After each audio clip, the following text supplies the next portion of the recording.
Buenas noches, le habla Diana Huertas. Bueno, para esa actividad, en primer lugar tenemos lo que es la definición de la macroeconomía. Esta es un estudio de la economía de una zona, de un país o de un grupo de países. Se considera en su conjunto y se emplea magnitudes colectivas o globales. Puede ser la renta nacional, como el empleo, las inversiones, las importaciones y también las exportaciones. ¿Cuál es la importancia de la macroeconomía? Pues es que se centra en el desempeño económico, los cambios en la producción, la inflación, las tasas de interés, los tipos de cambio, las balanzas de pagos, la reducción de la pobreza, la equidad social, el crecimiento sostenible, y todo esto solamente puede ser posible si hay políticas sólidas, y gracias a esto pues también podemos entender problemas como la causa del desempleo, lo que actualmente tenemos, que es la causa de la inflación, y entender también por qué hay economías que tienen un mayor incremento que otras, y pues también por qué es más prolongado. Los agentes que intervienen pues son las familias, las empresas, el Estado, pero a diferencia de la microeconomía, es que la macroeconomía estudia los efectos de todas estas interacciones entre agentes individuales, pero lo hace como un conjunto global. En la evolución de la economía, pues en primer lugar, en el año 1933, la palabra macroeconomía se usó por primera vez por Ragnar Frisch, y este cobró más importancia pues gracias al primer Nobel de la economía. Luego está en 1936 que se origina la macroeconomía moderna, cuando el economista John Reynes él publica su obra de la teoría general del empleo. Entonces acerca del interés y del dinero.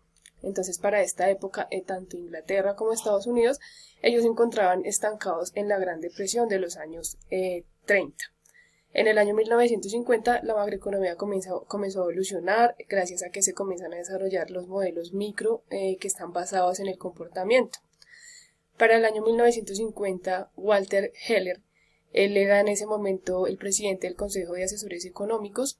Entonces, junto con el presidente Kennedy y el presidente Johnson, ellos inventaron la fase de afinación, que lo hicieron para referirse al papel del gobierno, que lo hicieron para regular la inflación y el desempleo, porque para esta época, pues muchos economistas pensaban que el gobierno podía usar los instrumentos que tenían a su alcance para manipular los niveles de la inflación y para poder manejar el desempleo.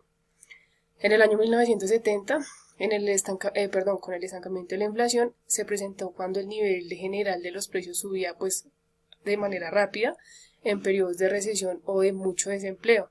Y hasta los años 60, pues el aumento rápido de los precios solo se había observado en periodos cuando la economía pues prosperaba y había poco desempleo. Seguido en 1973, por Robert Lucas, se hizo sus primeros aportes, él fue considerado como el padre de esta doctrina económica, que se denominaba como la nueva macroeconomía clásica. Entonces, en este año, en 1973, se desarrolló un cuerpo teórico sobre lo que se denominaba como experiencia de relaciones. Luego, para el año 76, Milton Friedman, que fue galardonado con el Premio Nobel de la Economía, la razón de la distinción fue que los estudios de él era con base en esferas de análisis del conjunto, los aportes en teoría monetaria y las complejidades que habían de políticas destinadas a estabilizar la demanda. Entonces él fue el más importante de la economía, llamados monetaristas. En el 80 surgió pues la generación llamada los nuevos keynesianos.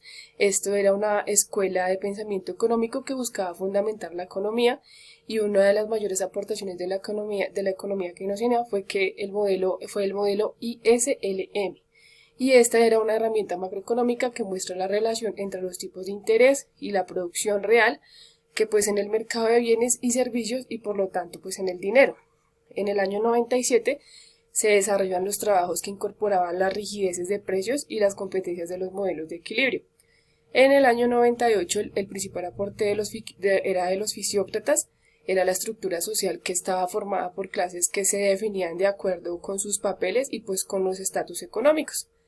Ya por último, actualmente en el 2022 vemos lo que es macroeconomía, que en general estudia la economía de algún lugar, de algún país o de algunos países. Gracias.